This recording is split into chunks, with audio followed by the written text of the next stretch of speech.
To the fourth annual Black Power Matters program. So I am very happy to see you all here this evening.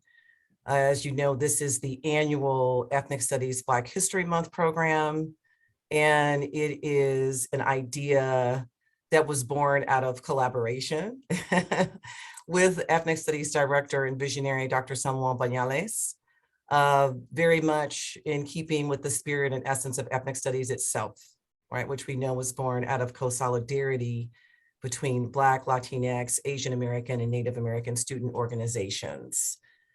And at this point in time, with the face-to-face events, this is the second year of Black Power Matters being virtual. This feels like more than an event. It feels like a reunion, and it feels like a homecoming. And I'm not going to spend a lot of time because I'm so excited to see all of you here in community and in solidarity, and also the speakers that we have, the performances that we have, the students that we have coming to welcome all of us and invite you to some additional Black History Month programs, as well as their understanding and their hard-won deep wisdom, along with our panelists and performers, about the subtheme for tonight, which is the role of knowledge and truth, which are actually not synonymous to me, but I'm not going to be speaking to it today. The panelists are going to be speaking to it tonight. But the role of knowledge and truth in the lives of Miss Mariana, edutainer extraordinaire, who does all kinds of amazing community-based and individual healing rooted in ancestral African traditions and practices. Our panelist, Rawia Tariq, who is a very dynamic and deliciously subversive queer kink artist and LGBTQIA activist who's based in the Bay right now. And the panel to round out our panel and performers tonight is Mr. Michael Baldwin, who has such a powerful and compelling story to share about the human face and the human lives behind the statistics around mass selective incarceration and what redemption and rebuilding looks like on the other side of that, individually and in community. So what I'm going to do is actually open up with what is known as the Black National Anthem, called Lift Every Voice and Sing, and with kind of the first stanza of this really powerful anthem and rallying cry and declaration that we will always come together in community and truth and in love, no matter what, and nothing and no one can stop that. And then I'm going to turn it over to Janelle Thompson, our Vice President of the Black Faculty and Staff Association, and Julian Johnson, who is our president of the Stan State Black Student Union, before going into our program.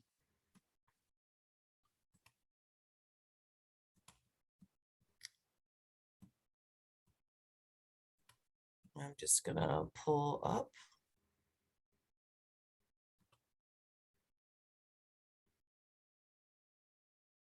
Y'all can see some of the sausage making behind the scenes.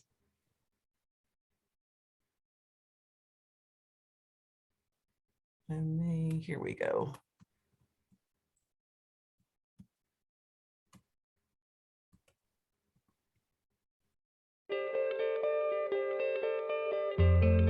If you only list your vacation home on Airbnb,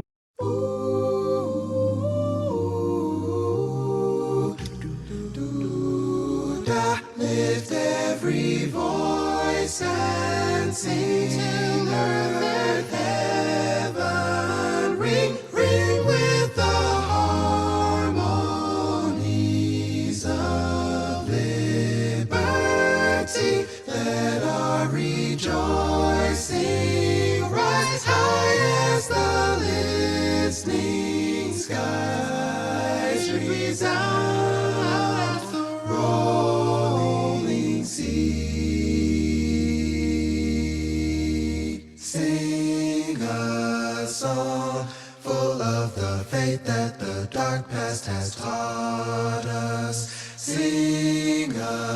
song full of the hope that the present has brought us, facing the rising sun of our new day begun.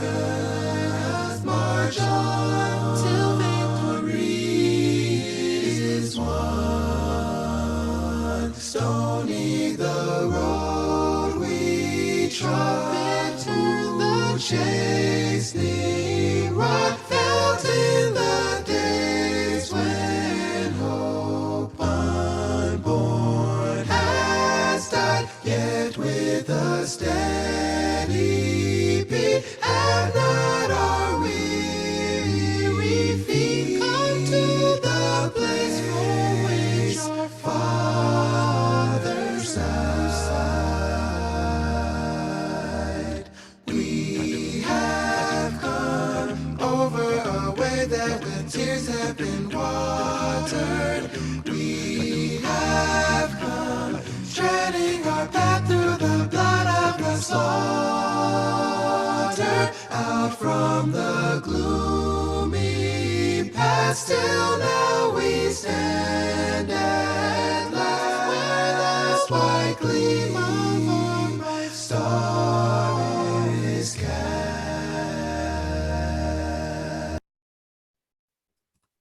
And just to provide a little bit of background information, I really encourage you to go down the YouTube rabbit hole if you'd like to see different variations of Lift Every Voice and Sing. It is a hymn that was actually written as a poem by the later leader of the National Association for the Advancement of Colored People, or NAACP as it's more commonly known, James Weldon Johnson.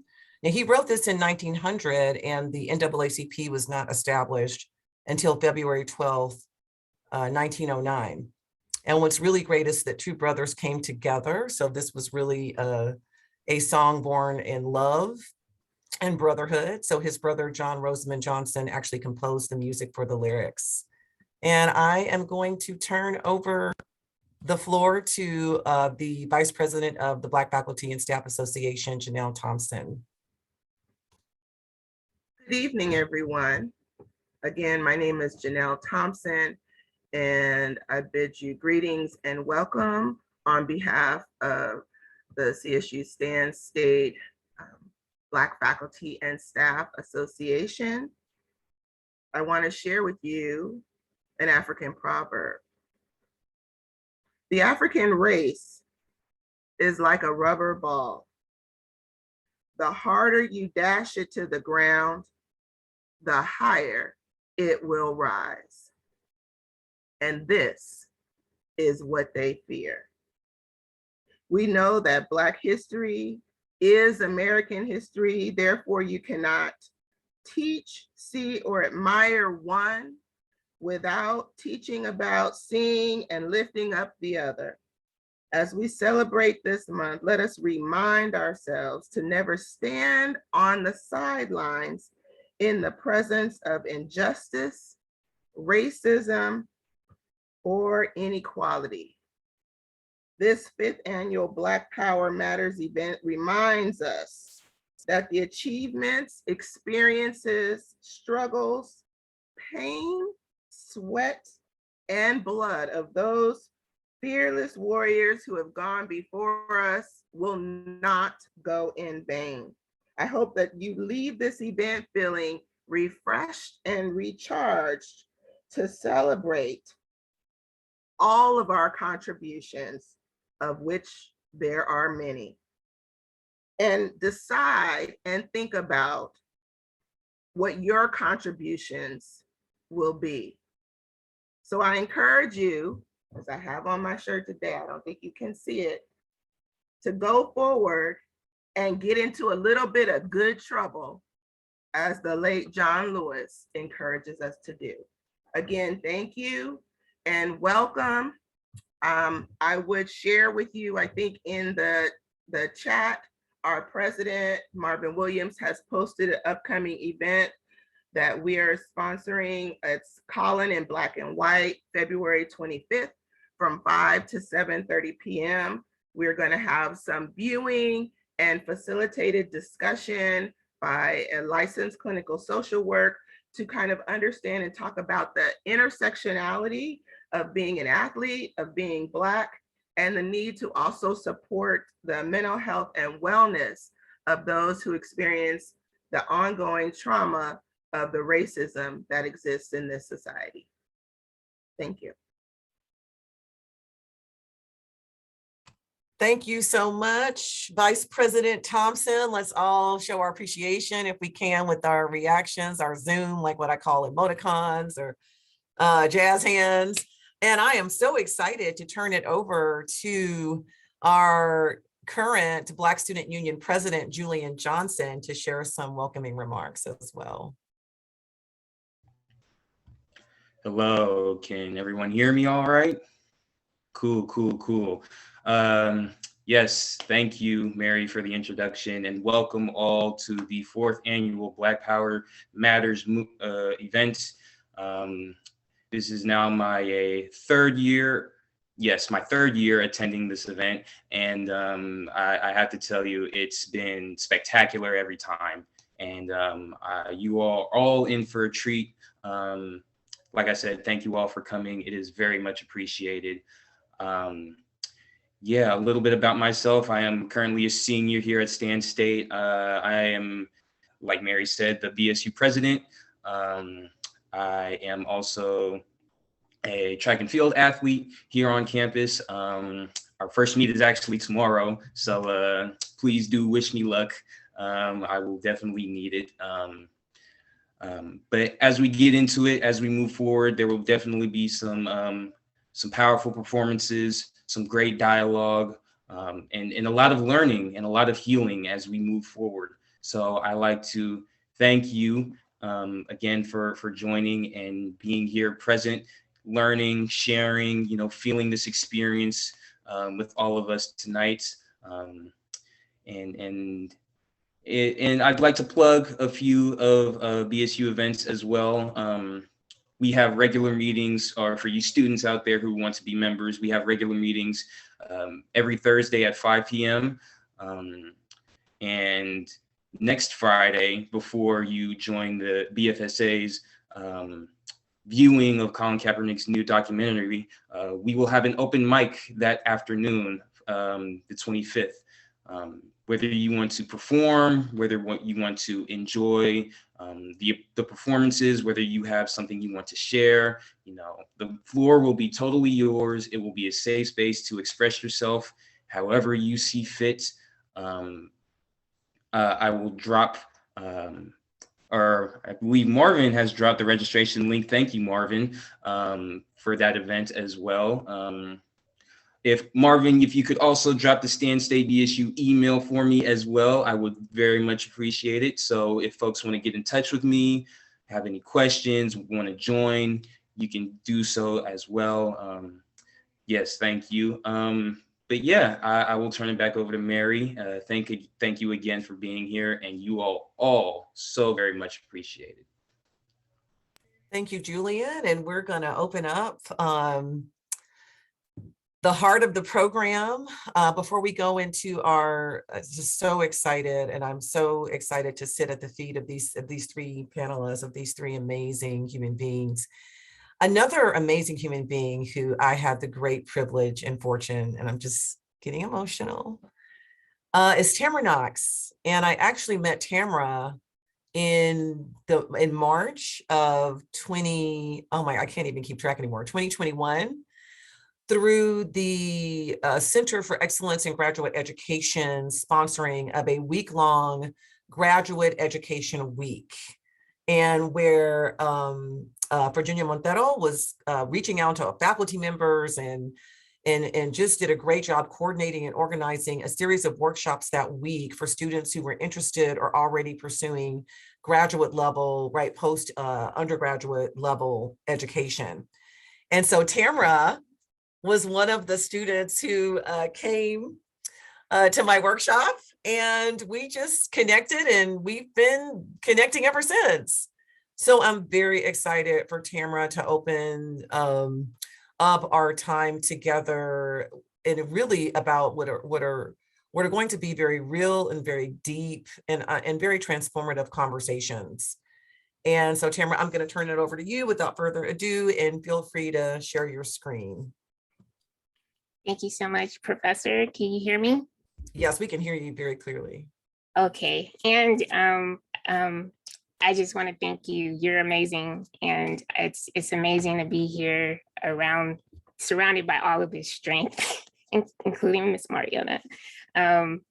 So I wanted to just drop some things in the chat here, and share a quote by. So let me introduce myself. Like I said, I'm MSW student.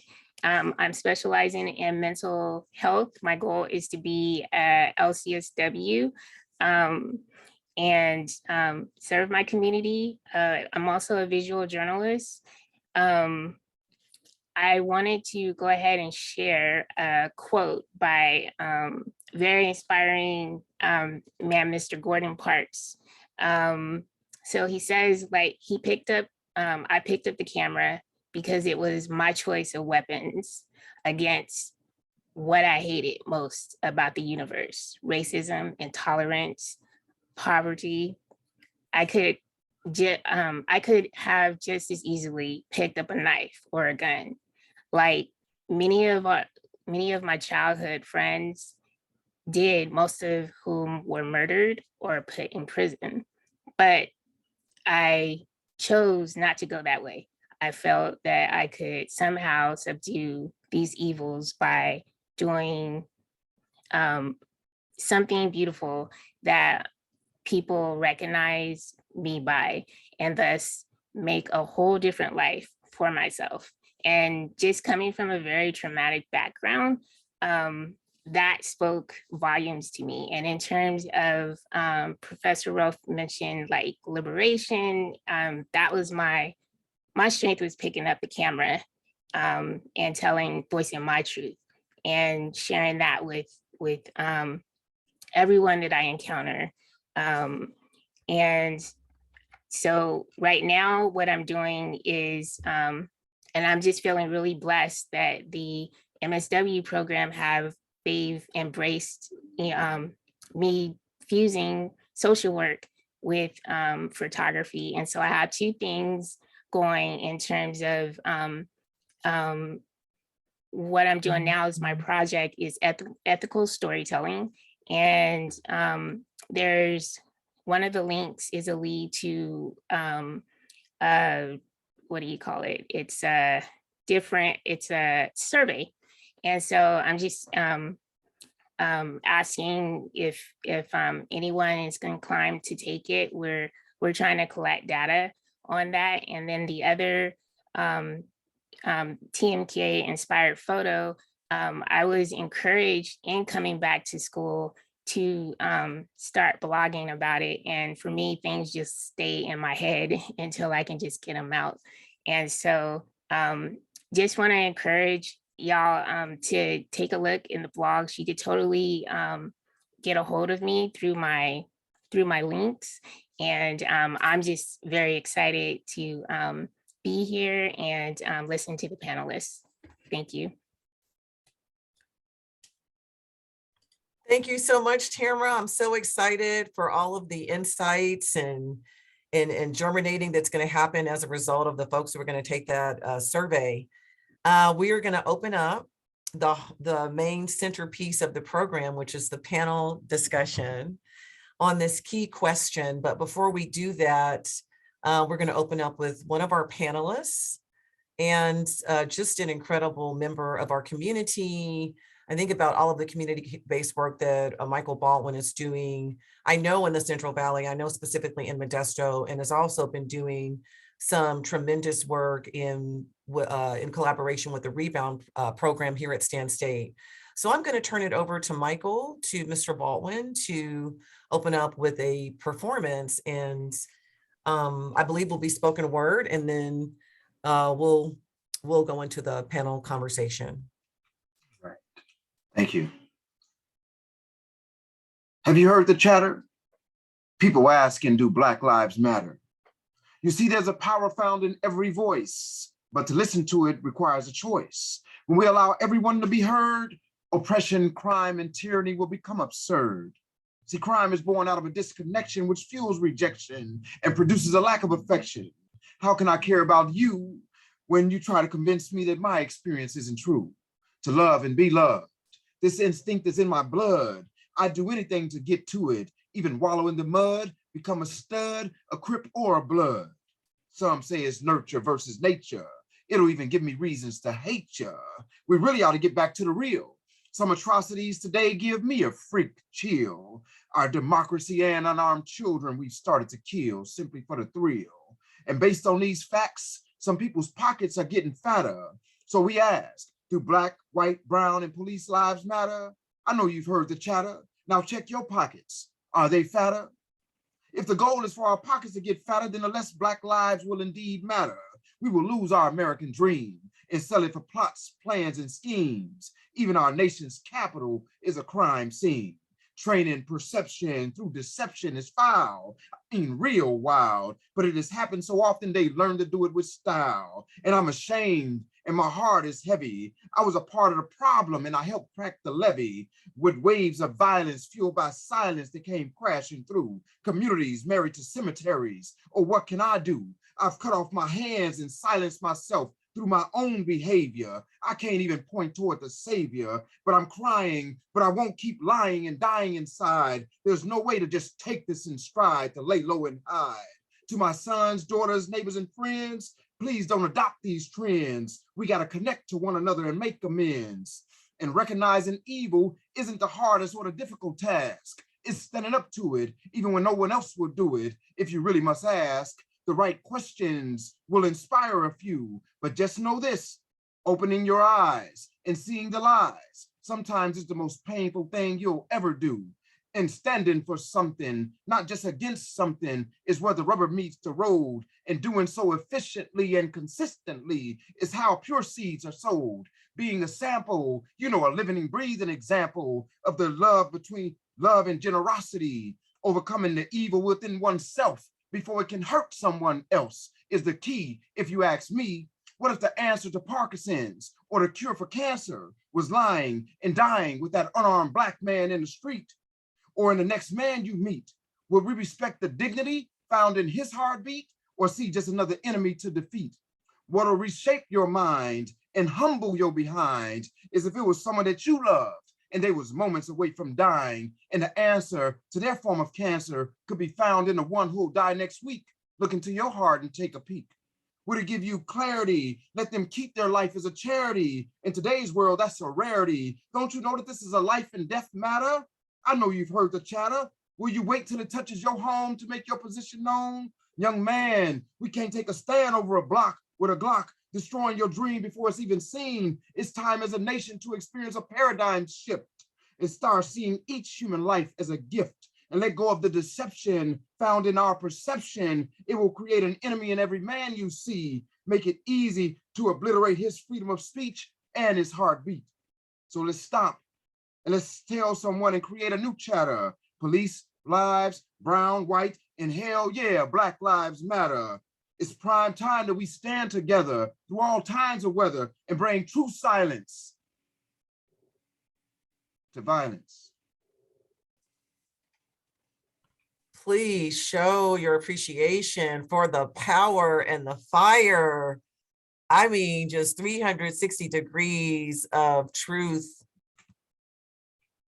So we are going to start with our panelists, and what I'm going to do, I provided a very brief introduction. And so what I was going to do is repost a question, and I haven't designated any specific order. So Michael, I don't know if we're going to continue since you've got warmed up, or we can start out with Mariana, or I could go alphabetically. So I think I'll go make it simple and go alphabetically. So with Mariana, Michael, and then Rawia, definitely feel free to share anything about yourselves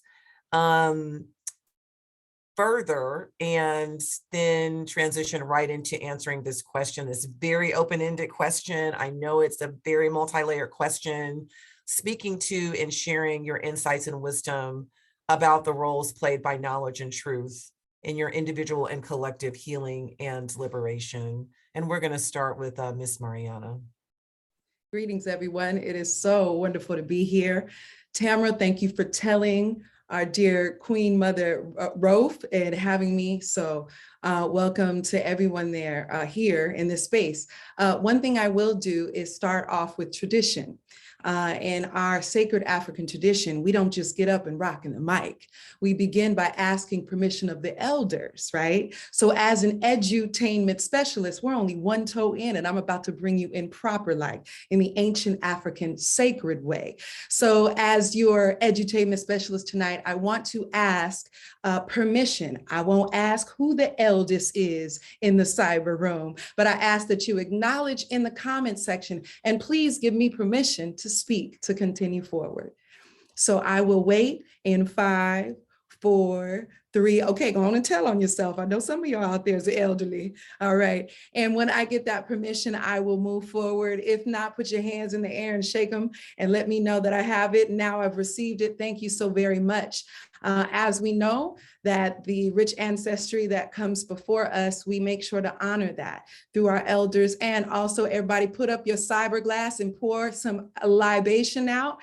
And there you go. And what we are doing is calling on the spirit of our ancestors. We acknowledge our elders, but we also acknowledge our ancestors. And there's an ancient word that we say, a man, a woman, so be it, put some stank on it. The word is ashe. So on the count of 3 together, we say 1, 2, 3, ashe. Hey. All right, so now I can move forward. My name is Miss Mariana, and I am here at the capacity of being an emotional hygienist, of being the soul thesaurus, and coming forward with professional and personal development in the home, school, neighborhood, and workplace. And what that means is that I work one-on-one with children. I work one-on-one with students of all ages and capacity. And I also work with educators, social workers, folks in position of leadership and power that may have forgotten how to connect with those that they serve. So my job is to make sure to provide that one-on-one mental health and emotional hygiene work, but then also take it on a next level and provide the professional development from diversity, equity, and inclusion on down to interpersonal and intercultural responsive work. So that's what I'm all about. That means we have fun, but we definitely leave increased when it comes to knowledge, truth, and liberation. So is this the point in time where I tell a little bit about mine, or do I pass the mic so that the next person can introduce themselves? I love it, Miss Mariana. Let's go ahead and do the round of introductions, and then we'll circle. Let's engage in the sacred spiral, the sacred circle. So Okay. we'll go to Mr. Baldwin. Welcome. Thank you. Thank you for allowing me to be here. And I really appreciate the energy that's in this space right now. And my name is Michael Baldwin Sr. I am the father of 6 beautiful children, 3 kings and 3 queens. I spent 26 years, 7 months, and 17 days in the tombs of the unwanted, from choices that I had allowed myself to be tricked into. I woke up and gained my consciousness in that environment, and I became a therapist in that environment. And eventually that environment could no longer hold me because the natural elements in the universe and the creator allowed me to flow forward. And I'm one of the trees that grew through the cages in spite of their rages. And today I own 2 organizations. I train law enforcement today in community building and race relations and trauma informed information. I also train educators, school teachers. I believe that they are the pipeline to prisons, and some of them unbeknownst to themselves. And so I bring that to their awareness so that if they do still do it, they can actually making a choice to do it. I'm also provide services for formerly incarcerated and for those who still are incarcerated. I provide transitional housing for men and women as they transition back into the community.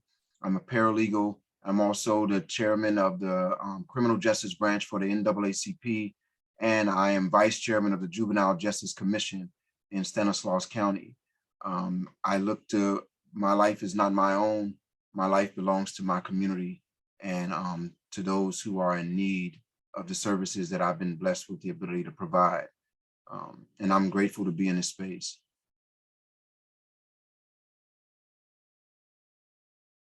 Thank you so much, Michael. Rawia, welcome. Thank you. Hi, y'all. My name is Rawia Tariq. I am a art activist. I'm a performer. I'm a witch. My spiritual work is all about embodiment, helping people find and create a sovereign embodiment within themselves so that they do not try to have ownership over other people, that they have complete ownership over themselves and see that they have a choice in life. I have a blog. I write. I'm also a burlesque performer. I've been performing burlesque in the Bay Area for over a decade.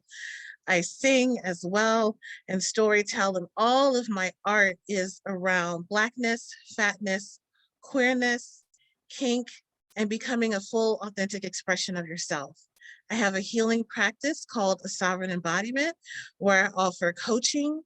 I also used to do massage before the pandemic started and ended. Well, it hasn't ended yet, but when it does end, hopefully I'll be able to give massage again. I also do divination work for people. I run workshops. I'm part of the Witches Confluence. I am their resident witch for the year.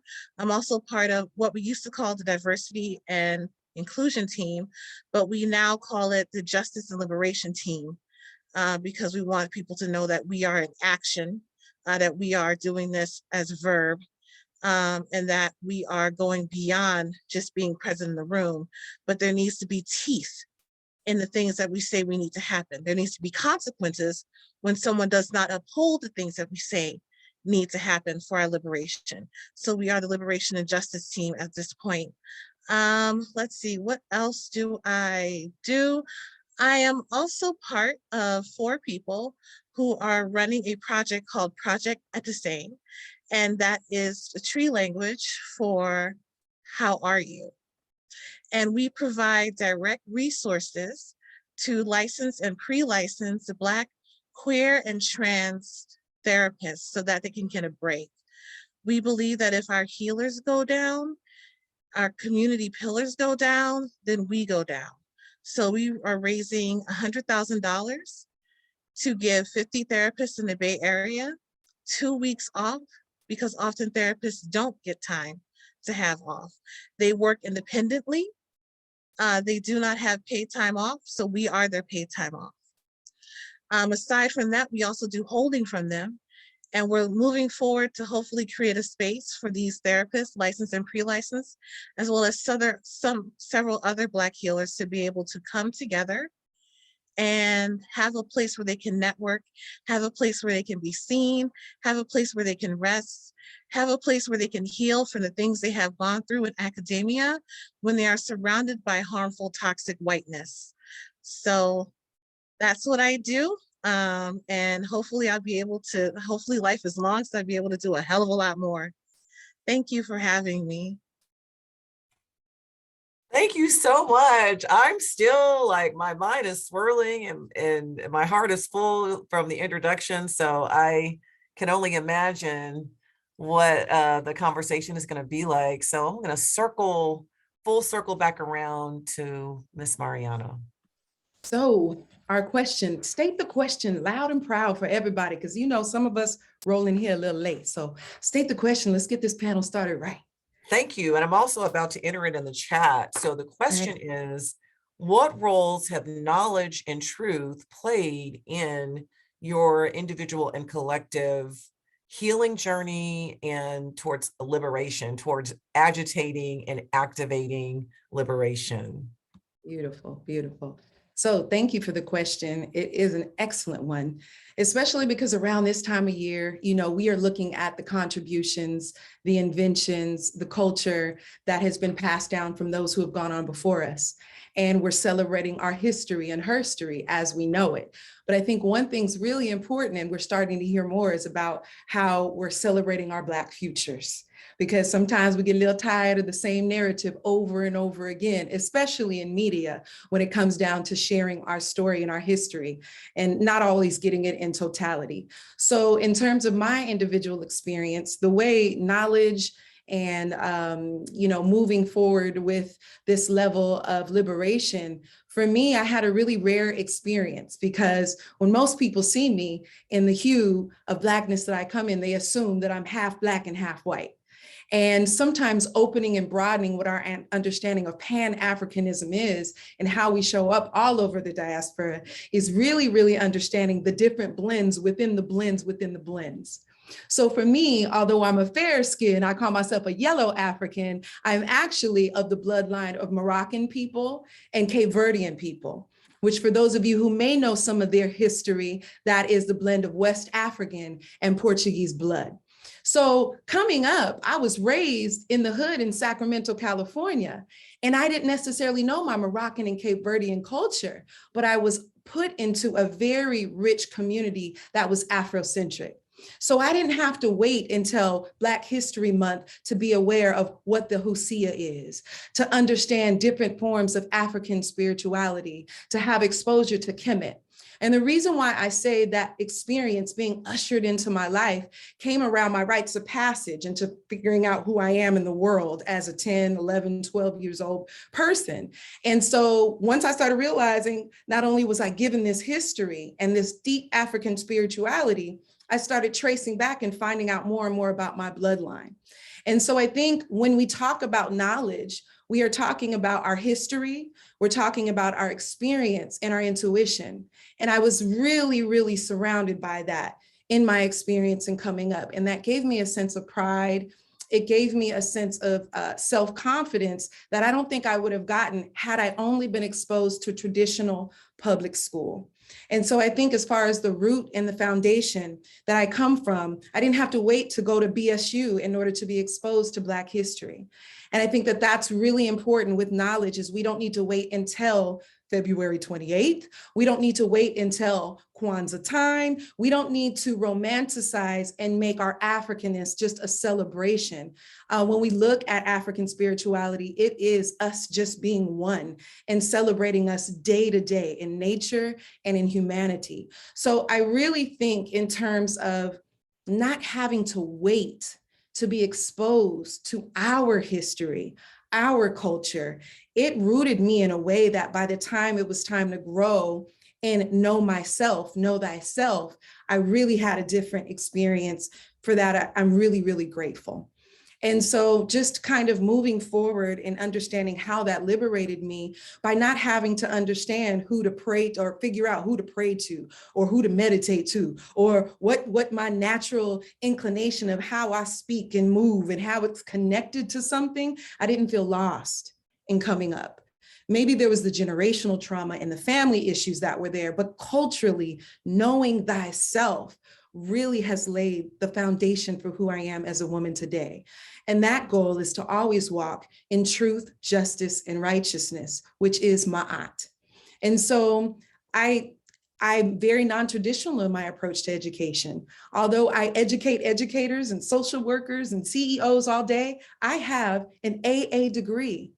And a lot of people don't understand that my education came through non-traditionally, meaning apprenticeships, meaning mentorships, meaning specialized programs, and then walking in intuition and creating active experiences, not waiting till I got a piece of paper to get permission to walk in my purpose. I'm building that simultaneously and moving on with knowledge through self-education. And I just really want to make sure to extend that because my goal in the work that I do in personal and professional development is to understand that our intuitive nature as African-rooted people is strong. And we're often waiting for the validation and certification of so many entities that were not designed for or by us in many ways for many years. And so my goal is to make sure to represent those who take the untraditional route to education and to finding their way to liberation in the purpose-filled walk that we walk. Yeah.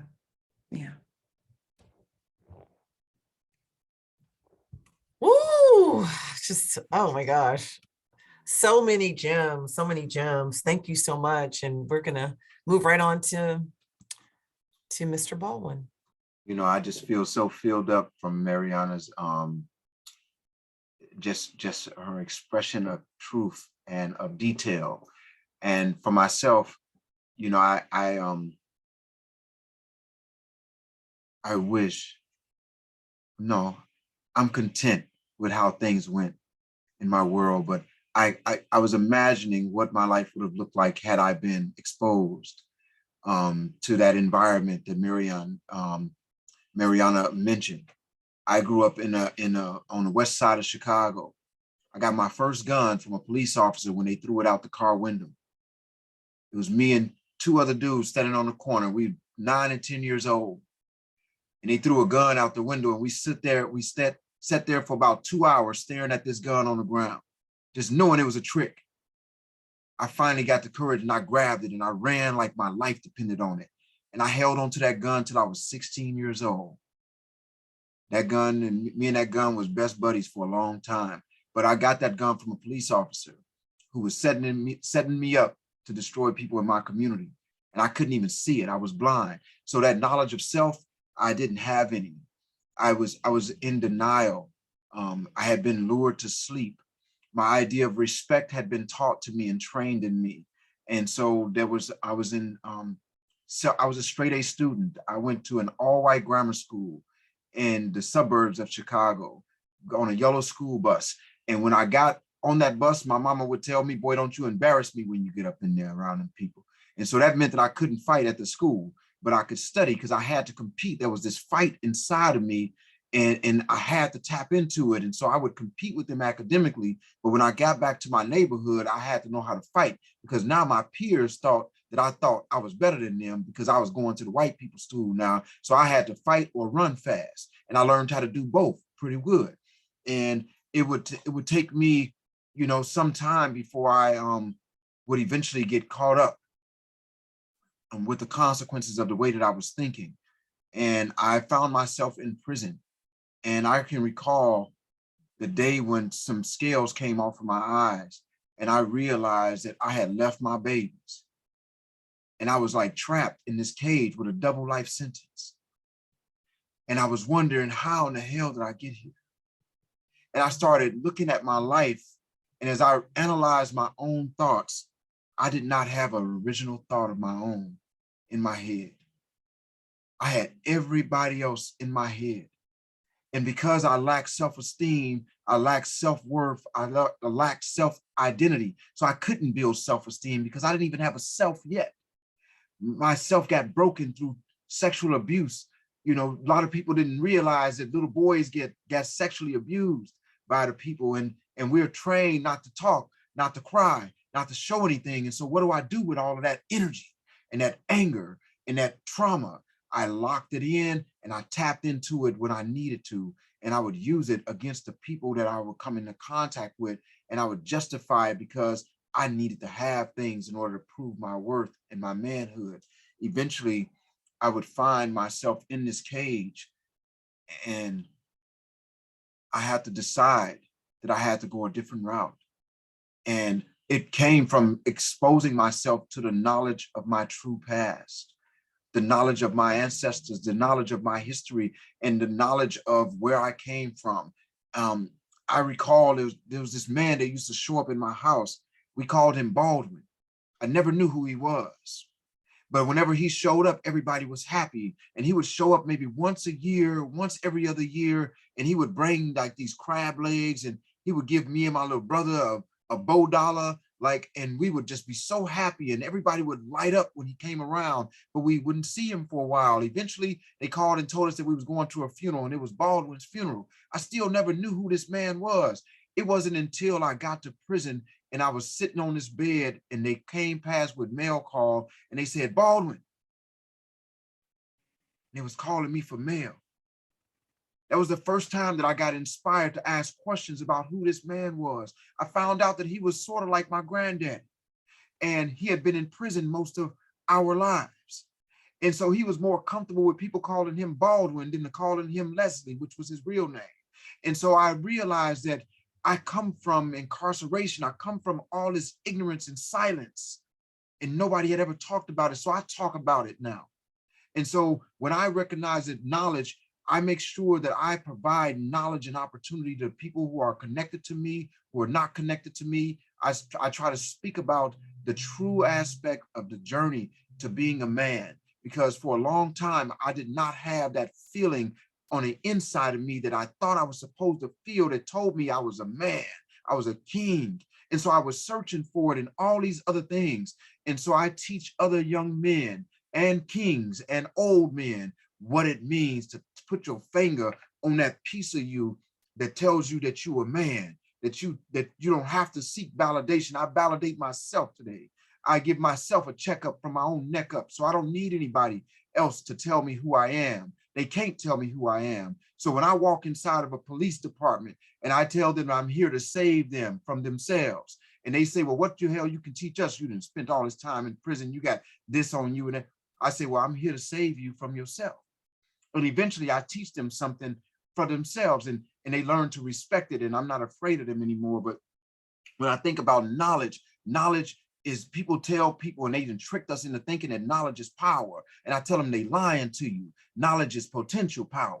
You still got to apply it. Just because you know don't mean that you got knowledge. And so when I think about knowledge, I too have an AA degree, and I hire PhDs to come and work for me, because I need sometimes to go into environments where people need that illusion of that piece of paper in order for them to sit down and be quiet and let me talk. And the PhD that I hire just come and sit in a room so that I can speak, and they my credibility. And until I don't need them anymore.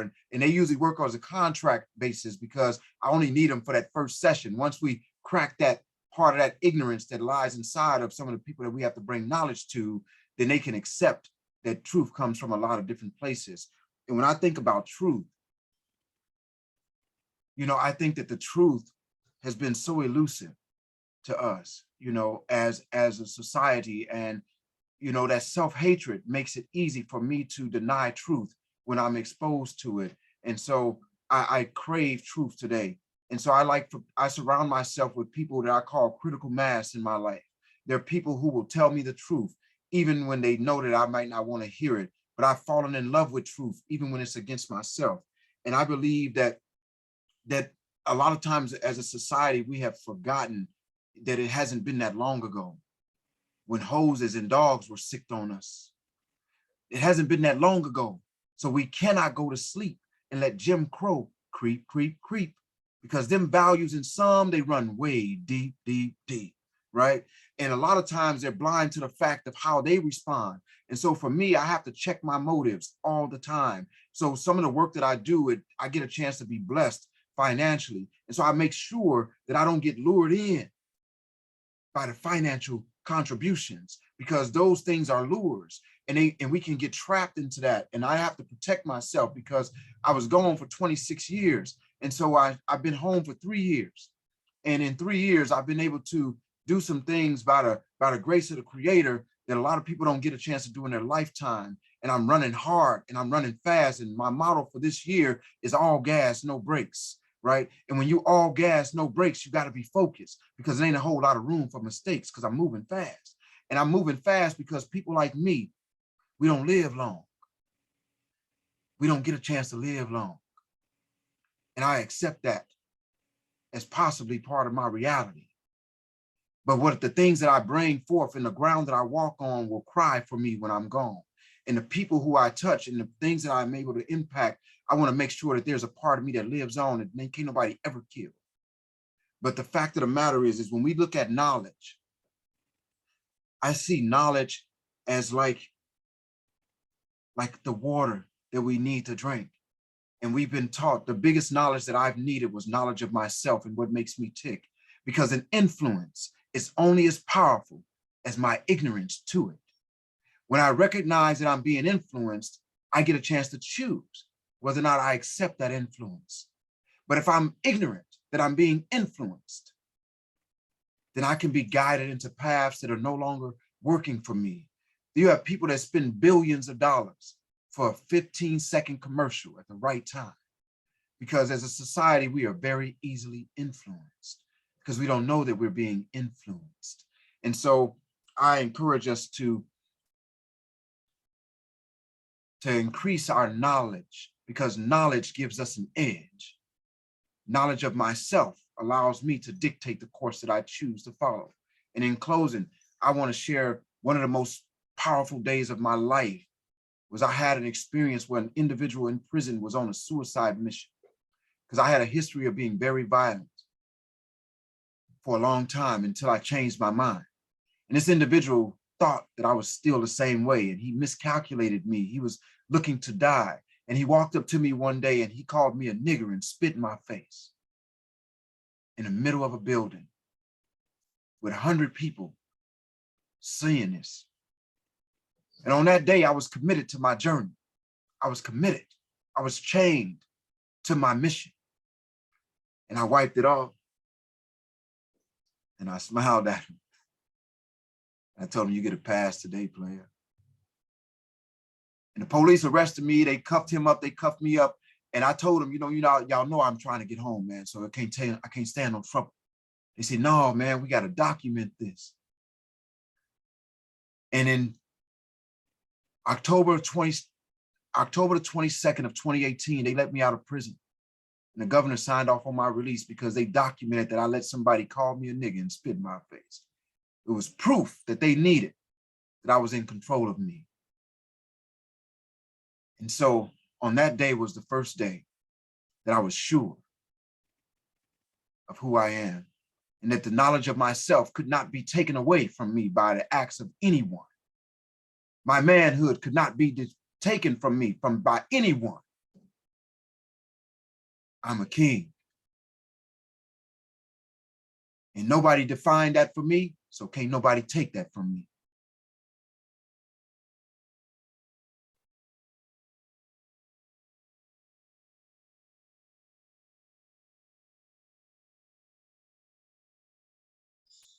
Thank you. Okay.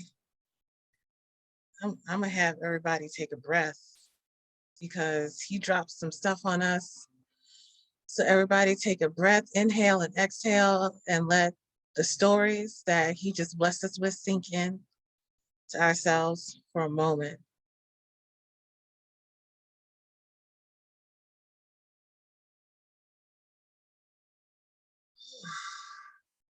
All right, y'all. Like I said, my name is Rawia. I grew up in the South. I grew up in New Orleans, Louisiana. And it was a kind of an odd kind of upbringing because my mom, she was so invested in keeping us safe that she didn't allow us access to our own Blackness. She thought in order for us to keep safe that we had to dress a certain way, look a certain way, act a certain way. I was in ballet and I took classical music. I was beat up by kids in school. They called me Oreo and all sorts of things like that. And then in high school, I got to go to Xavier University Preparatory, which is an all Black, all girl Catholic school.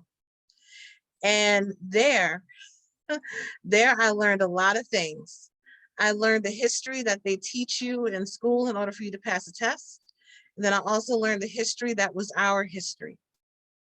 So I felt very blessed by that opportunity, but I took it for granted until I moved out of New Orleans, which is a mostly Black city, still a heavy segregated city. I want to say I graduated high school in 1999. And while it's high school age, we still had schools that were, how do I say this?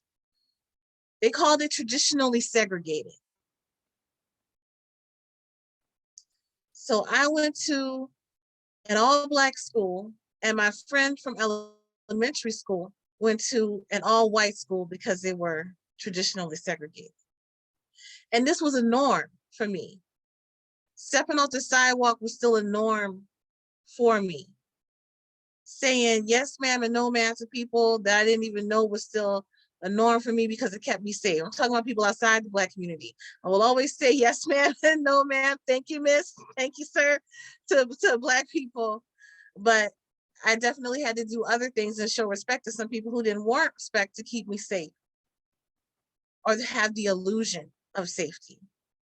And I didn't understand my upbringing until I moved out to California. And that's when I really began to miss my Black people and really realized what I had growing up in New Orleans. And I didn't realize how I had been. So I know some people have trouble with with people using the word colonize, but I use that word because my ancestors were used as a tool of colonization. My ancestors were used as a tool of colonization. And so we had to be colonized. Our minds and our ways of thinking had to be taken. It had to be controlled in order for us to be able to do the things that they wanted us to do, that they quite frankly needed us to do. Because this country wouldn't have been built the way it is because of us, without the rice trade that they took from Africa and brought here. We are the reason why they got that money and why they got that bank in the first place. So any kind of who, I realized that I needed to do work on myself. Oh, wait, let me back up. The moment I realized that truth was subjective, I was in 4th grade and I got hit in the head with a volleyball. I got hit in the head with a volleyball so hard that I flew across the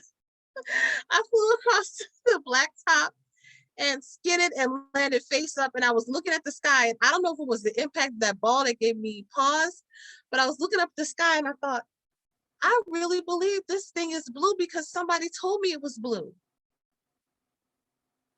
I believe things because somebody told me that it was real. What if the sky isn't actually blue? What if that bitch is purple?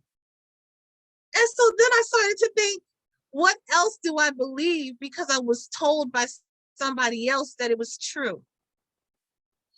And then I even started to, because I was raised Roman Catholic on Saturdays, on Sundays, that there was nothing coming out, that there was something coming out the movies, because, you know, Roman Catholic service is like 45 minutes. And I was Southern Baptist on Sundays when nothing else was coming out of the movies. So I even began to question my spirituality, which then, being mostly Roman Catholic, was definitely based in fear and not loving. And I couldn't believe, I couldn't love a God who would send other people to hell just because they didn't know his name. Because I believe there were so many other people in the world who were doing amazing things that didn't know Christian God. And I didn't think they deserved to be treated that way. So then I began to question my spirituality. And then I began to see how my spirituality was used as a tool against me. So that's caught up. So now I'm in California. I'm still trying to figure things out. I'm still on my own liberation journey, right? And I'm sitting there and I'm looking at people walk by, because I'm sitting by Grand Lake in Oakland, and it's a sunny day, people are walking by, and I'm like looking at who I think is attractive. I'm like, oh, they're attractive, oh, they're attractive, oh, they're not attractive, they're attractive. And I realized everybody that I thought was attractive was white. I was like, the fuck? That was a moment that stopped me dead in my tracks. And I realized I needed to do some, like, I was like,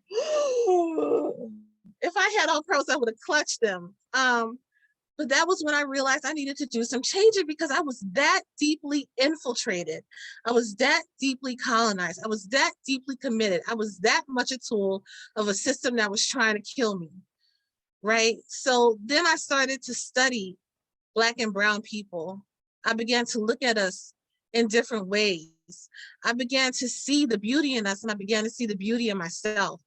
And when I talk to people, whenever I talk to people, I'm like, look, I don't have all the answers. I'm on my own liberation journey. And if you want to come with me, great. We going off this cliff. I don't know where it's going to lead. You may get banged up. Your whole village may burn, you know, but you're not going to be alone. You're not going to be alone. The path to liberation is dangerous. It is dangerous work. Once you start seeing things that you can't unsee, there's jobs you won't be able to stay at. There's people you won't be able to fuck with. I have ended relationships with people because they were not liberated. People I've been with for like decades. I have lost friendships. I have lost family because I'm about this liberation life. And the way I do my work, the way I share my knowledge and wisdom and truth is through storytelling and performance. I believe that as a performer, I used to spend so much time trying to humanize myself so people would take what I was saying in. And eventually I got sick of that. And then I just started to be like, you're going to get what you can get. I'm going to be me. But I saw performance as a way in which people can take my information and it was digestible to them. So I would sneak in a little laugh, and then I'll make them cry. I will make them feel everything that I'm feeling. I have found storytelling, dance, singing, art to be an easy way to get up into people to where they relax. And then you come to a burlesque show, you think you're gonna, oh, I'm gonna see some tits, I'm gonna see some, hey, it's gonna be great, it's gonna be great. And then there's me. But they kept having me come back. And I really enjoyed the time that I had in that community and how they allowed me to grow as a storyteller, as a truth teller. Spiritually, I'm a mirror holder for people. I ask them why, I ask them how, I challenge them in the same ways I do with my stories. I'm very open about my life online, about being queer, about what it means to be fat, about what it means to be neurodivergent, about what it means to be gender non-binary. And I'm very open about this so that people can see that they're not alone and they can start sharing their stories as well. They could see how we're all connected. They could see that it's okay to be a mess and not do things perfectly. So through my own journey, I have healed. Through asking the questions that I have asked and through being out loud and vocal, I have encouraged other people to ask questions. I have encouraged other people to say, why? Can I have better? Can I have more? What's going on here? Like, why am I accepting crumbs? You know, I was so fixated because my mother who raised me was very much into excellence. Because excellence was supposed to keep me safe. If I could walk into a room and be articulate, if I could be of worth or of value to someone, then it would ensure my survival. But I found that excellence was actually fucking killing me. Excellence was raising my blood pressure. Like, excellence was like putting cortisone in my system. Excellence had me thinking I was an imposter. Excellence had me thinking I couldn't do. Excellence had me afraid to try. Excellence had me like stuttering and stumbling all over the place. And it took me a long time to be like, oh no, excellence is a trap. Excellence is a trap. Why do I have to be excellent just to get to exist? I should just be able to exist. There's a lot of mediocre motherfuckers going around, a lot of going around. Why do I have to be excellent? Why do I have to live my life like it's an apology? And so what I do through my art and through my work, through my healing and holding, through my crafting, through my spell work, is all about people seeing themselves as whole and complete and not needing to be excellent, but just be authentic, to not lie to themselves so that they can get what they want and what they need and what they deserve, to find pleasure. I'm a big person with around like trying to get some pleasure in, because the beginning of my life has been all about like struggle, like we in the struggle, we in this, we in that. Life is struggle enough. I'm gonna get some sweetness while I can. I believe we can make heaven here on earth. So I'm definitely an agitator. I'm definitely the person that walk in the room and be like, well, why is this? I have been the person that has been in corporate, and I will say to I have said to the CEO of a company, that's racist. And I don't think you should do that. I'm uncomfortable with that question. No, it's not 1970s day, it's just my fucking hair. Like, maybe that's why they let me go. You know, and I've also infiltrated spaces. I'm a big geek. I've infiltrated spaces like Baycon and all these other places that didn't have enough Black representation and try to get them together around their Black representation. But eventually I had to leave those places because I realized I couldn't do the bridge work. I am not built for bridge work. There are people who are out here who can do bridge work, who can bring together, who can gather up white folk and help them see what they're doing. I am not that human being. I tried to be that human being. I am not that human being. My ministry in this life is to speak directly to Black folk, to encourage and empower Black and brown folk, for us to see that we don't have to prove our humanity to nobody, to be entitled to our own humanity. My mission is to help Black people find a feeling within themselves that is entitlement. As descendants of people who were enslaved, I think part of us and part of our lineage has forgotten what it means to be entitled to ourself, to our own flesh, to our own thoughts, and to our own artistry. And so a lot of my work is around that. And that is how I go about agitating and activating liberation, through work of pleasure, through mirror holding, through helping people liberate themselves. I call myself a witch, a writer, and a soul stitcher. And that is the work that I do. And that is the holding that I offer to people. And yeah, so that's how Knowledge and Truth has helped me out. That knowing that I get to define my own truth, I get to find value in the knowledge that I've cultivated and people around me have cultivated. I've gotten so much valuable knowledge from people who do not have a degree. I myself only finished high school. But I'm a business owner, I'm a speaker. I have done so much stuff in my life for the knowledge that I picked up from people around me, and the books that I have read. And like you said, Mariana, the mentors, the beautiful holding that our mentors give us. And my goal is to transition from doing all of this work to doing it and also being a mentor and holding people who are coming up. Because my job is also like not just to be a fire starter, but to be a firewall for our youth that are coming up. It is my job to hold, as I enter into my auntyhood, it is my job to hold space and make sure that our youth have a place to grow and grow beyond me. I am their firewall. I am to be part of protecting them so that when they come out with sharp swords and sharp teeth. And yeah, and that's it for me. Woo! I just gotta stand up. Welcome everyone. There's so much love and so much gratitude for, I mean, each one of our panelists did their own just beyond PhD level multiverse cosmic knowledge and truth and power and healing tonight. So I gotta stand up. I just gotta stand up. And there's so much fire in the chat and love in the chat. And I want the panelists to, whoo, okay. With all of that pouring into us, thank you for the breath, the pause.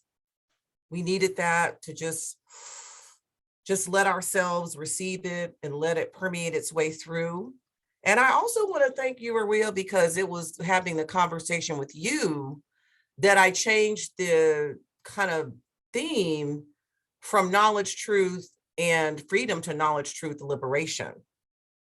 So we were even co-creating in that moment.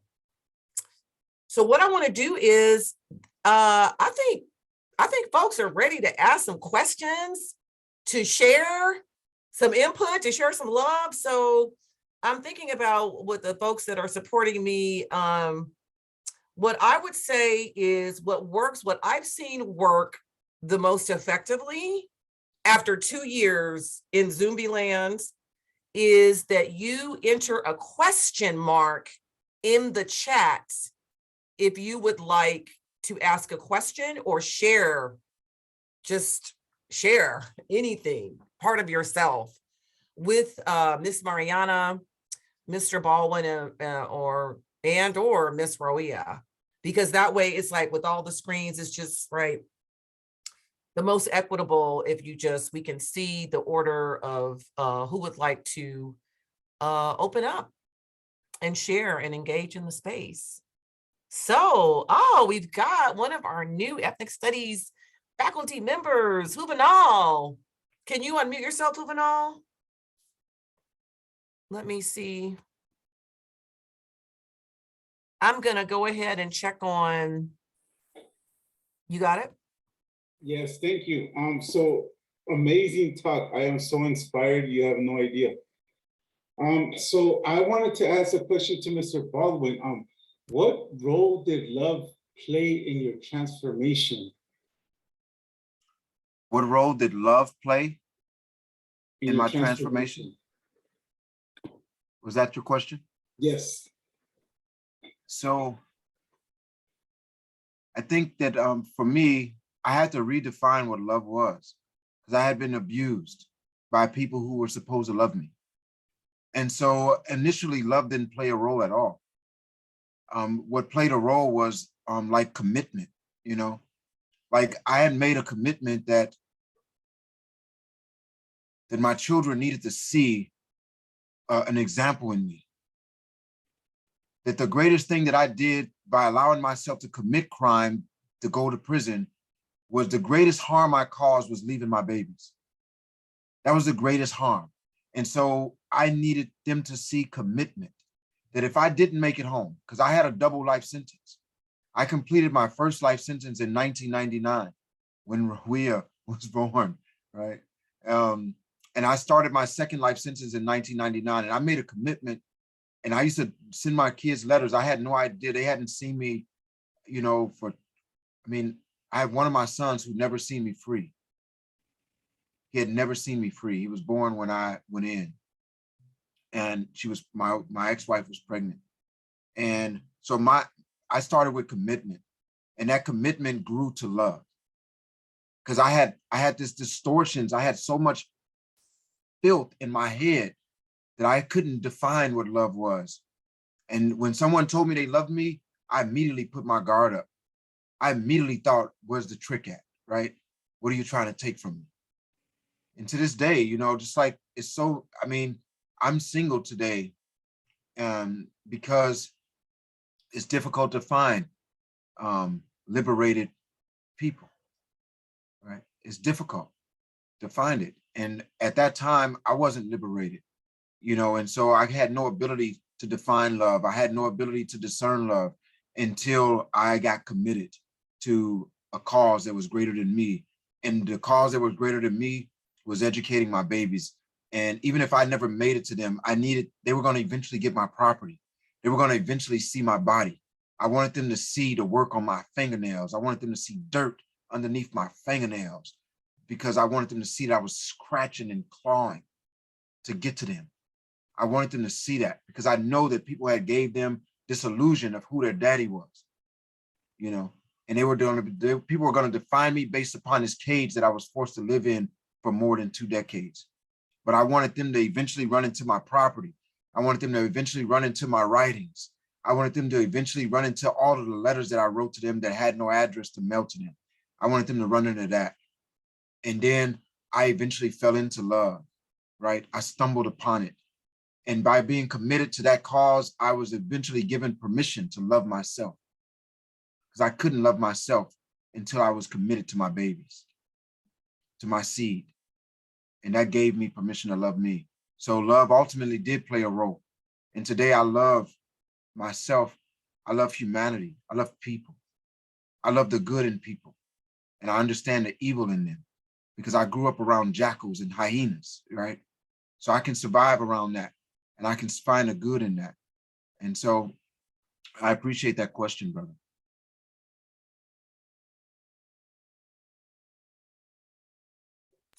Thank you so much for sharing, Michael. The next question is from one of our ethnic studies longtime lecturers, Christina.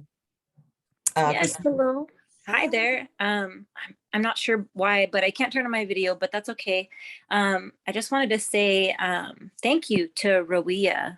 Your words really were powerful, and yeah, I'm an ethnic studies lecturer, so I know that feeling of having to speak truth to power, and it can be scary. But you were really inspiring with how, you know, you speak truth, and the more that you speak truth and speak up for what's right, it sounds like it just becomes a habit. And I've seen myself becoming more comfortable with my own power in the last couple years. And my question for you is, what was that process like for you? When did you feel like you started really speaking truth to power? Yeah, what moved you? Thank you for that question. And also, I will just say, before I forget to say it, it does get easier. It becomes so easy that other people around you will be going, damn, and you'll be like, what did I say? So for me, I think it happened when I realized, when I was dancing burlesque and someone came up to me and said, what you're doing is political. And I said, no, it's not. What I'm doing is trying to keep myself from going away and never like talking or seeing anyone again, and from thinking that I'm awful and disgusting because I'm in a fat body. And they were like, okay, what you're doing is still political, whether or not you see it that way. Well, it was for survival for you, but anyone who sees you is affected by seeing you, and you redefine beauty. And I was like, oh, okay, wait, I am doing something political. And I think from there it grew. I think I had a lot of tackling my own fear. I'm actually doing a workshop called In the Face of Fear this weekend that talks about tackling that fear. But I reached a point where I realized that it wasn't so much of fighting fear as much as dealing with consequences. I am the last of my line. I'm probably not going to have kids. I have PCOS and all this other stuff going on. I'm probably not going to have kids. I'm the last of my line.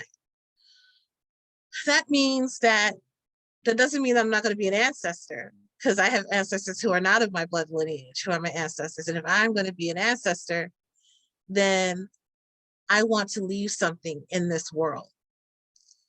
And if I didn't start speaking, and if I didn't start doing things, then other people would pay the consequences for that. And I would not be able to look at myself in the mirror. I would not be comfortable every night. It turned from just something that I wanted to do to be something that I am driven to do. And there's too many consequences to me not doing the work. I don't believe that I am a single entity. I believe we are like redwood trees, all connected by roots under the ground, right? So what I do affects others. It affects my lineage. It affects, as a spiritual person, any healing and work that I do, any standing up I do for myself as a fat, Black, queer, neurodivergent person, does not just go forward, but it also goes backwards within my lineage. And if I have the ability and the tools to do that work, then I'm going to do that work. So I hope that answered the question. And I hope that not only do you do the work, but you find moments for peace and pleasure and rest and restoration and ease as you do it too. Thank you. Thank you so much. I also want to invite everyone to feel free to enter any questions in the chat. You can just go ahead and type in your questions directly, or enter a question mark if you would like to unmute yourself and ask a question. And I have a question for all three of our panelists. And this is something that I mull over and I think a lot about. And the question I have for each one of you, starting with Mariana, what helps you keep on keeping on? Because there's one, I know we come from a long legacy of keep on keeping on. And I'm really curious as to what specifically helps you to keep on keeping on. Yeah, it's funny, the theme being, knowledge, truth, liberation. I think the key for me is making the focal point, always trusting my knowledge, trusting my truth, and trusting the order of operation and process of how I'm finding my liberation, AKA freedom, right? And so those are interchangeable in so many ways, but ultimately learning how to trust those things.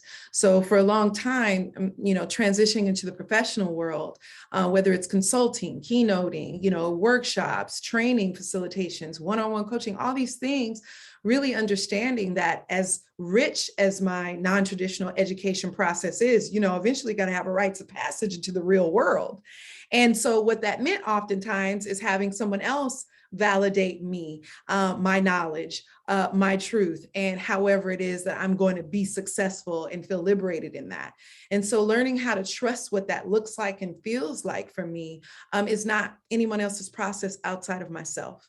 And that's where bringing African spirituality in really grounding ourselves in understanding there are roots that we have yet to explore that will help us to understand our intuition. I'm going to continue to harp on the intuition because that's another word for soul. And what one thing we do, Black people, we do everything beautifully and fly because we do it with soul. How we dance, how we cook, how we sing, how we love, right? It's the soul. And so if we continue to trust our intuition, which leads us to walk in the truth of our soul, that leads our mental decisions and our emotional wherewithal, our emotional intelligence. But when that intuition, when that soul is cut off, we're not anchored when we need to be firm in the raging waters, and we're not pulling up that anchor at the appropriate time when we need to move at a speed and rate that our greatness is beckoning us. And so I think to really answer that question, what helps me is a combination of really actively remembering the importance of trusting my knowledge, which is my experience and intuition, trusting my truth and standing in truth, justice, and righteousness for my inner compass. And then finally, trusting my liberation and where my soul allows me to explore and blossom and become and experience that pleasure, as my new friend says, and the passion that we're all going to these institutions, whether we're doing it traditionally or non-traditionally, we're really trying to align with the beckoning of our soul. So yeah, that's the combination for me, trusting myself and letting the soul glow. Oh, this is a high note. Okay, thank you. Michael, please share what keeps you keeping on. It's been I like to smile a lot, right? And I just feel myself just smiling because of the experience of these queens and just the power of just your energy is just so powerful. I got one of my clients is here behind me, and he's actually a Stan State student. And if you don't mind me saying, he paroled on a Monday and came to me, and he was in college by Friday. He paroled on Monday. He was in Stan State by Friday. And I think his instructor might be on here too.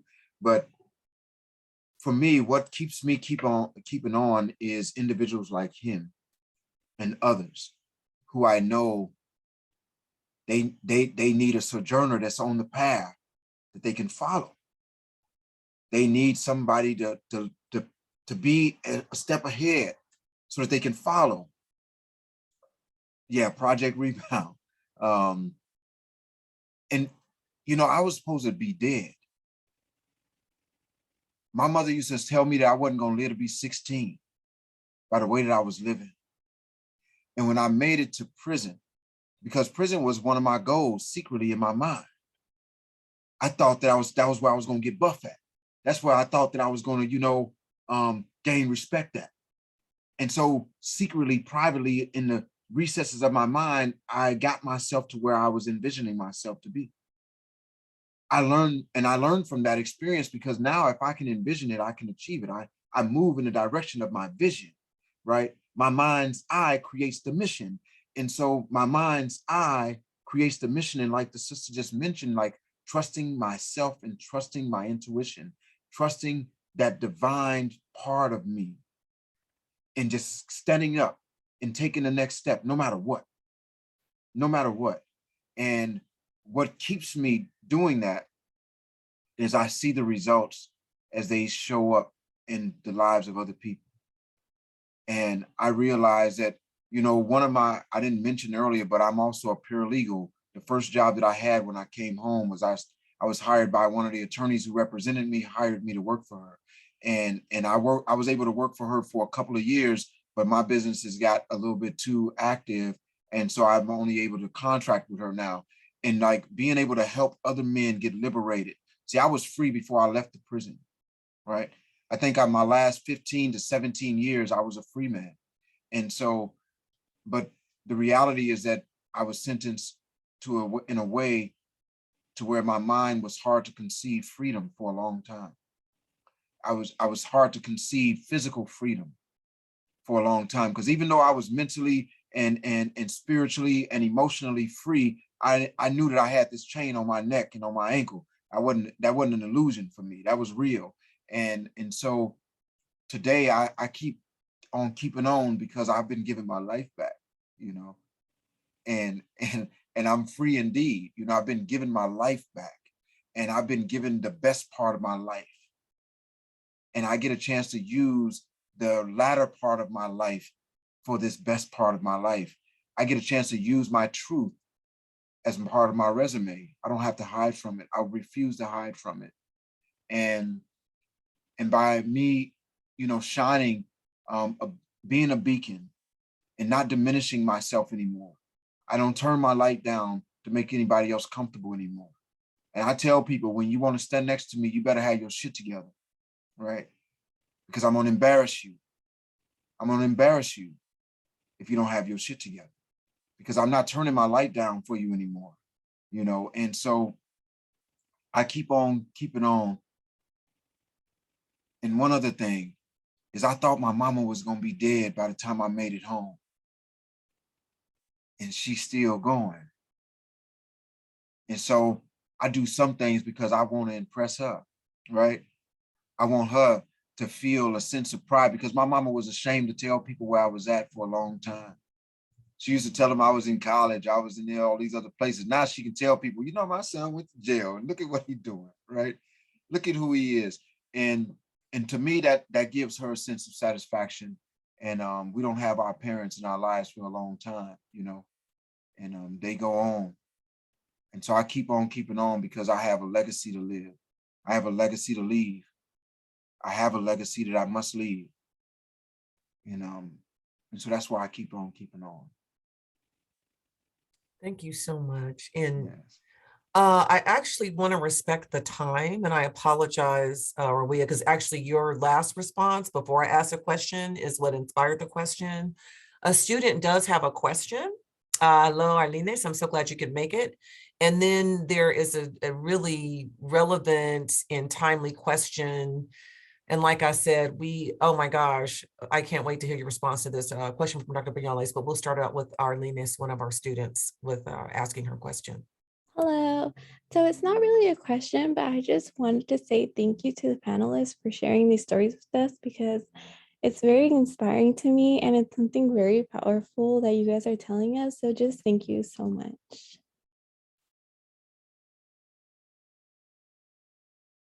Thank you. And then I am going to hop up to Dr. Banales' question, because I wish that I had asked this question.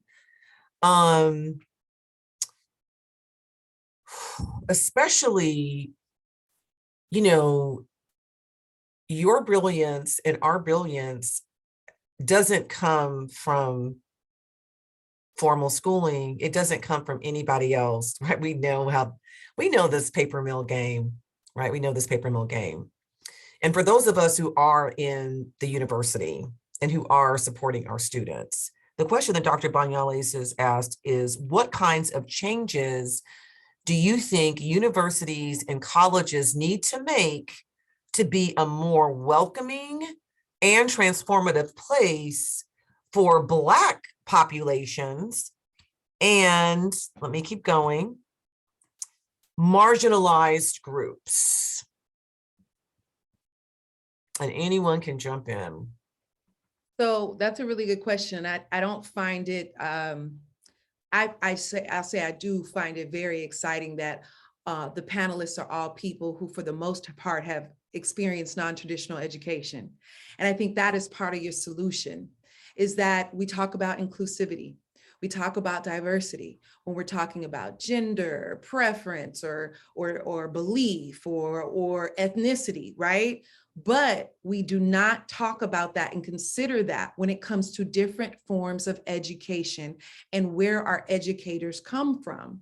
And I think one of the most exciting things that in the last, 4 or 5 years of my career of realizing going in and coaching and doing workshops is that oftentimes people are assuming what my educational trajectory was. They're assuming that I have a master's. They're assuming that I have a PhD or at least on the way to it. And I've even felt the heat of those who brought some hierarchy to the situation once they realized what I was clocking and the frequency of the gigs that I'm booking. And there are some people that gave friction on both sides, right? So I think it's really important that we're more inclusive of educators of all facets, of all walks, because oftentimes we're talking about we can't connect with Black people. We can't connect with marginalized people. Who are you trying to connect them with? Where do they come from? What do they look like? What are their mamas or the grandmamas been cooking? If it's not reflective of the people that you serve, there's always going to be a disconnect there. And so I think it's really important that we go outside of the box in institutions, especially in higher education, when you are seeking out people to serve your students, that you are not limiting yourself and doing students a disservice by not giving them access to the variety of self-educated people, of artist entrepreneurs, of all these different people that exist that make the world go round. Just like a lot of these folks, like who runs Apple and who runs some of these major organizations, some of them didn't get traditional education. So I think it's just really important that we recognize the non-traditional educators and those that carry experience that can very well be the missing links into the culturally responsive and inclusive experience we want students to have. That's what creates safety. That's what creates the willingness to learn and continue to come back for more. And just to join in with what you expressed there is, I believe that the questions are real powerful. They're sometimes more powerful than the answers we get, because questions make us search, they make us dig, they make us think. And I would challenge that question to, do you really want the answer? Because the reality is that when we look at the way that traditional colleges are set up, they aren't designed, they're usually not designed for people who are less financially stable and able. You don't see too many colleges going inside of prisons to provide educational programs. I had to pay to get my little AA, and the reason why I stopped is because I couldn't afford it. But what I would do is I would read all the books that other dudes that could afford it, they would let me read their books. So I got the information. I just couldn't get the certificate because I couldn't afford what it cost. And so when we asked, what could colleges do to be more inclusive? Well, do you really want to be that, right? Because if you wanted to do that, then you would be showing up in some of these communities where individuals are minorities. Most of the reputable colleges are reputable because of the cost, right? The cost, the financial aspect. Education is you have a fee. And even, some of the high schools that are in marginalized or poor areas, most students don't even have a vision for some upscale colleges, because we've already trained them into knowing that it costs, that the financial aspect of an education is the problem. And so I asked them to stop faking like you want to be inclusive and you don't want to be. Now tell the truth, right? Tell the truth, because truth got proof. And if you really wanted marginalized people inside of your college, then where's your proof? Let me see. Where are you at? What is the demographic that you advertise to? What schools are you going to find some students? Are you taking in 10 formerly incarcerated individuals and giving them an opportunity at education at a reduced or low cost because of their status in society? Tell the truth. Stop faking, right? If you really wanted that, then we can move toward that. And so while I appreciate that question, right, I think that many of our higher educational environments really have to get honest. And even when we think about the faculty, we all need to be at the table. You can't get to answers until you get some non-traditional individuals at the table. If you don't have everyone that's impacted at the table, then you're not trying to get to the answers. So until you set a marginalized individual at the table when you're having that discussion, when you're having those meetings, until you get individuals who come from a background to where it's difficult to get a college education, then you're not trying to get to the real answers. Everything the panelists before me have said have resonated. And I like double down on both those things. I'm also going to say that with the faculty, everybody has a faculty member that is called a troublemaker. Everybody has a faculty member that has said some shit nobody wants to hear. And probably they're an adjunct. Those people need to be on tenure. Those are people needed on tenure. Definitely making it more accessible, because I know it wasn't accessible to me, but also looking at the whole structure of the college system itself. The whole structure of the system was not made for marginalized people in mind, with people in mind. It was made for people who can afford to take the time off to do school, not people who had to work and people who have to struggle, people who have to worry about their bills every day. Not only do you have to think about that, but you have to think about the whole internship process, which is this whole unpaid internship thing that happens for a lot of professions. It ain't the business. So it has been made inaccessible from its very foundation. So these universities and colleges, it's not just about who do we bring in, it's about how do we blow it all up? How do we destroy it? And then how from those ashes do we build something new that is actually sustainable to us? Because how it's built down to its foundation, just like the way this country is built down to its foundation, was not made with us in mind. So it's not how do we fix it? It's like, how do we completely break it and burn it? Like we're not interested in having seats at a table that was never made to fit us anymore. Break the table. We need to be brought in and to build a new one completely. And that's what I have to add to that. So I'm glad that the mute button is working over here. And I will say, oh my gosh, I'm so full. So thank you. I'm so full, and I'm going to be marinating and percolating on this experience for a long time to come. And I was already thinking about my gratitude to how I have not only been able to connect with all of you in joining us in community, but also have been supported with groups like the Black Faculty and Staff Association, the BSU.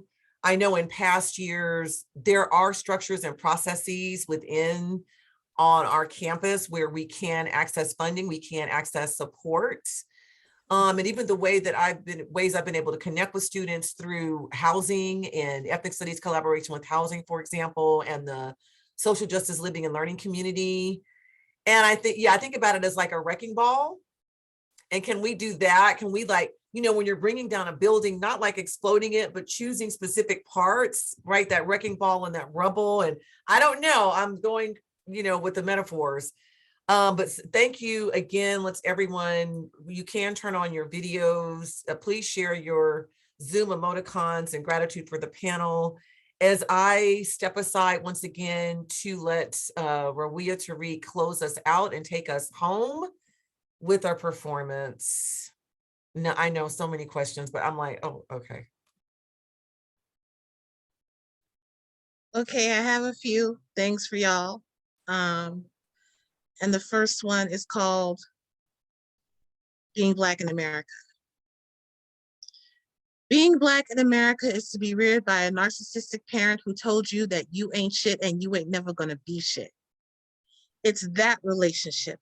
The one where you were gaslit for years, beaten and told that you were overreacting every time you opened your mouth to say enough. It feels as if you're only heard when you scream, and those cries are stoically met with, leave if you don't like it. You'll never find anyone better. But this is my home, and the home of my mother, and the home of my mother's mother, and the mothers that came before them. She was drugged here by her hair across the salted ocean of tears and teeth. You grew fertile off of her blood and fat on her milk. You charred her bones to ink and wrote your dreams into reality. You raped her repeatedly on a defiled shell mound of stolen earth, and she gave birth to me. Her memories, her pain, her defiance, her rage will be my strength. I will take back all things taken from her for myself. and for my descendants yet to come. Ashe. Next piece. To the white people who are trying to reach the shores of their own humanity across the breadth of my Black back, I am not your bridge over troubled waters. I am not your sounding board. I am not handing out gold stars. If you're waiting for cookies from me, you will starve. I am not the stage upon which you will display your new and guilt-ridden performative acts. I cordially invite you to miss me entirely. The books have been written and Google is your friend. This is a boundary. I am not your bridge over troubled waters, baby. I am the water. I am the sea salt filled with bloody tears and bodies of those that came before. This is a boundary. Do not cross me. You will drown. Similarly to my Black kindred drowning in the deep waters of despair, may these following words be like a bridge over the vast and troubled waters. May they resonate into your soul. May you see the twinkling of stars in your eyes. May you never hunger. May you never thirst. May this world be the stage upon which you display your new and gilded, beautiful acts. May you write new chapters to store in the libraries of our being. This is an invitation. This is a reminder. You are the waters. Water does not drown. Yes, you are salt-filled and bloodied from the bodies of those that come before, but this is an invitation to remember that you will not drown in the depths. The depths are Black and you are Black, darling. You are Black, the fierce and defined seed of potential and possibility. My love, you are the holy darkness, all that is left, a distillation of ancestors that were so strong so you could experience being soft. Beloved, your Blackness is sacred, is holy, is salve and salvation. You are both the earth and of it. You are branches reaching upward from the most succulent roots for a heaven of our own design. My Black kindred drowning in the deep waters of despair, may these words be like a bridge over the vast and troubled waters. May they resonate into your soul. May you see the twinkling of stars in your eyes. May you never hunger, and may you never thirst. And I think I have time for one more. That's right. Okay. Being out here in all this heat is making me crave watermelon. And like most things, fell through this craving comes with its own memories. One summer, I was sent to stay with some distant relatives in Opelousas, Louisiana, and I wasn't ready. Like city folk need some education on the country before we go, and I wasn't given that. They sit 5-year-olds on their lap and let them drive down dirt roads with ditches there. My cousins were so proud that they managed to hide the belt the adults used for disciplining them in the woodpile out back. But I knew they were short-sighted because they would be screwed by winter. They played some pretty twisted pranks on me that landed me on the receiving end of a fly swatter, so I kept that knowledge to myself. Anyway, the power went out for 3 days and they had a watermelon patch. So for 3 days, we ate nothing but watermelon and government cheese because they weren't about to open the deep freezer to buy more groceries until the power came back. Watermelon for breakfast and watermelon by candlelight for dinner. It will be 10 years before I let another piece of watermelon pass through my lips. And then it was only in secret, always away from the non-Black gaze.